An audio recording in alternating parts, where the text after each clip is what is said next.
झारखंड को प्रयास कर रहे राष्ट्रीय हैं वो और बताइए। अंतर्राष्ट्रीय पहचान देने के उद्देश्य से और सरकार 2400 के साथ करोड़ रुपए की लागत वाली इंडस्ट्री झारखंड उद्यम मिनिस्टर से हमारी शक्ति मीटिंग हुई है। परियोजना का सभी तरह के प्रारूप सहयोग तैयार का हो चुका है। वादा किया इस है परियोजना के और तहत राज्य को मेडिको एग्रीकल्चर जल्द ही हब बनाने दोबारा की मुलाकात भी हो। तो तैयारी जहाँ है। तक यह तैयारी हमारी समझ फिनलैंड है की कि कंपनी फाइनेंस मिनिस्टर और सॉफ्टवेयर इंडस्ट्री के मिनिस्टर के पास सीईओ सुनील बाकी भी कुछ कुमार डिपार्टमेंट्स सिंह हैं, ने उन्हीं के अंदर कहा। ये चीज़ें आती हैं। साथ ही उन्होंने कहा कि और झारखंड के वित्त एग्रीकल्चर मंत्री ऑफ राधा कोर्स किशोर इसमें कृष्ण किशोर से इम्पोर्टेंट। मुलाकात की और परियोजना पर चर्चा भी की है। इसमें ग्रामीण क्षेत्रों में लगभग 2 लाख से अधिक रोजगार उत्पन्न करेगी और परियोजना के तहत 500 उत्पादन केंद्र स्थापित किए जाएंगे, जहां पूरी तरह से कार्बन फ्री खेती की जाएगी। सालों से ऐसे प्रोडक्ट्स बना रहे हैं जो भारत को अपने पैर पर खड़ा करेंगे। देखिए, मतलब इसका यह है कि जैसे आज हम सोशल मीडिया का इस्तेमाल करते हैं, बट इट्स फ्रॉम अमेरिका। हम एआई का इस्तेमाल करते हैं, इट्स फ्रॉम अमेरिका। हम एक्सप्लोजर का इस्तेमाल करते हैं, जो भी सब अमेरिकन। यहाँ तक कि आप ईमेल डोमेन का इस्तेमाल करते हैं, अमेरिकन। अपना क्या है? जबकि भारत वो देश है जिसके बिना कोई सॉफ्टवेयर पूरा नहीं होता। ये सिर्फ इसलिए है क्योंकि इच्छा शक्ति की कमी है।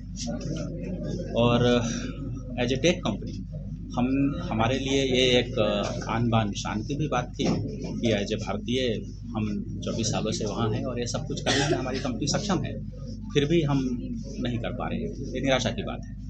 दूसरा कि इतना बड़ा देश जिसमें ये सब कुछ नहीं हुआ है खुद का, तो ये बहुत बड़ा मौका है। ये दोनों ही चीज़ें जब मिलती हैं तो एक टेक कंपनी को वो प्रोत्साहित करती है कि आप लोग भारत आएँ और ये सब चीज़ें आप भारत को दें। सोफ्टा भारत के लिए एक all in one social media लेकर आ रहा है, जो 15 अगस्त इसी साल 15 अगस्त देश में लॉन्च किया जाएगा।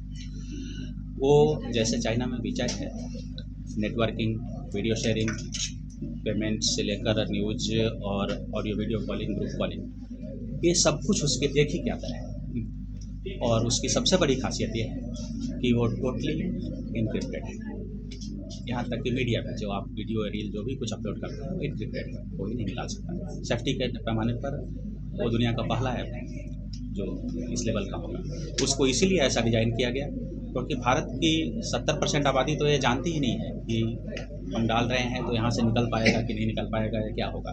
तो जब हम भारत के लिए कोई प्रोडक्ट बनाते हैं, भारतीयों को ध्यान में रखकर बनाते हैं, उनकी सुरक्षा के लिए बनाते हैं, तो उसका इस लेवल पर होना बहुत ज़रूरी है, जो कि कोई भी अमेरिकन कंपनी नहीं कर सकती, क्योंकि वो इस तरह से सोचते नहीं, क्योंकि ये उनका काम नहीं है।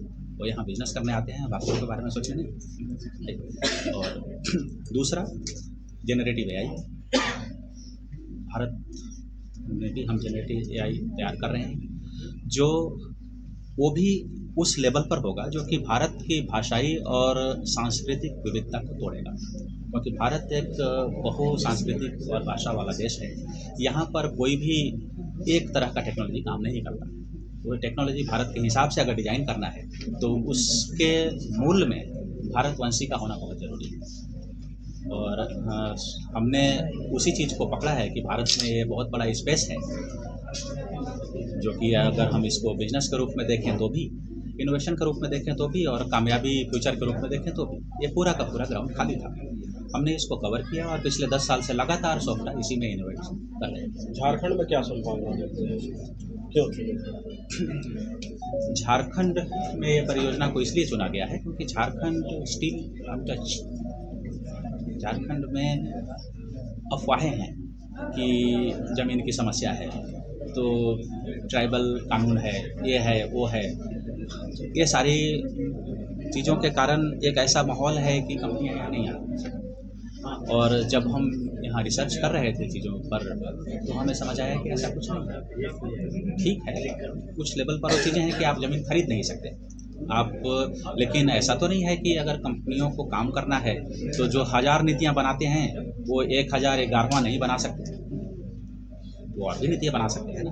और जो भी कानून, मौजूदा कानून है, जो भी समस्याएं हैं, उसको ध्यान में रखते हुए ही नए प्लान तैयार किए जा सकते हैं, नया इनोवेशन किया जा सकता है। जैसा कि ये किया गया, ज़मीन की समस्या थी तो इसको जो मौजूद तकनीक है दुनिया में उसको थोड़ा और इनोवेटिव बनाकर ज़मीन की समस्या को ख़त्म कर दिया गया। तो अब कोई भी बंजर ज़मीन है, ऐसा वैसा ज़मीन है जिसको जिसको जो किसी को नहीं चाहिए, ये वहाँ भी खड़ा हो सकता है। और जो जिस तरह की बहुत सारी वनस्पतियों की हम बात कर रहे हैं, हम कोई धान, गेहूँ या मकई की बात नहीं कर रहे हैं जो कि उपजाऊ ज़मीन में पैदा होता है। अगर हम औषधीय वनस्पति की बात कर रहे हैं तो कोई भी घर अपने आंगन में या पीछे या इधर-उधर पैदा कर सकता है। अगर एक घर, हम एक एग्ज़ाम्पल ऐसा ही कैलकुलेशन आप मान लीजिए कि अगर एक घर पूरे साल में 50 किलो का उत्पादन करता है तो कई लाख घर मिलकर कितने का उत्पादन करेंगे?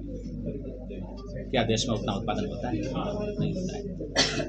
पारंपरिक रूप से कभी नहीं हो सकेगा।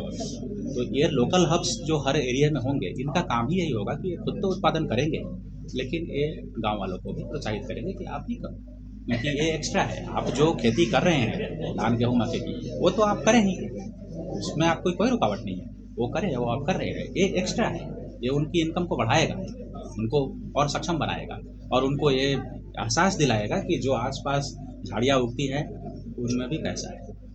वो सिर्फ इसमें नहीं है कि जो कोयला निकल रहा है सिर्फ उसी में पैसा है, उससे कहीं ज़्यादा पैसा है इसमें।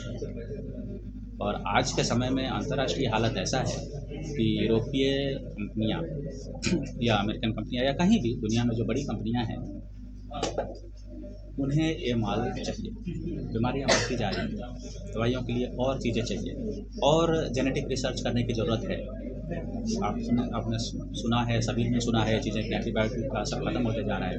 नए तरह के एंटीबायोटिक की ज़रूरत है, नए तरह की औषधियों की ज़रूरत है। कहाँ से आएगा, कैसे आएगा? तो सेंट्रल हब अगर वो जेनेटिक लैब के साथ है तो वो सिर्फ उत्पादन की बात नहीं है, वो एक भविष्य है।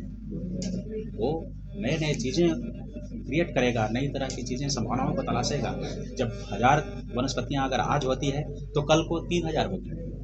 ज़रूरत के हिसाब से इंसान की ज़रूरत भी तो है और इनोवेशन करना ही हमारा काम है और वही हम करते हैं। तो हम जैसे सिर्फ टेक्नोलॉजी कंप्यूटर पे नहीं है, टेक्नोलॉजी खेतों में भी होती है। यहाँ के लोगों के साथ 2 साल की सबसे बड़ी समस्याएं होती है। जब लोगों को यहीं रोजगार मिलने लग जाएगा अपने गाँव में या इनकम बढ़ जाएगा तो पलायन अपने आप कम हो जाएगा। और जैसा कि आप मुझे देख रहे हैं, फिनलैंड से आया, 24 साल से फिनलैंड में, मैं भी तो कभी पलायन करके ही गया था। क्या इस तरह के जो सेटअप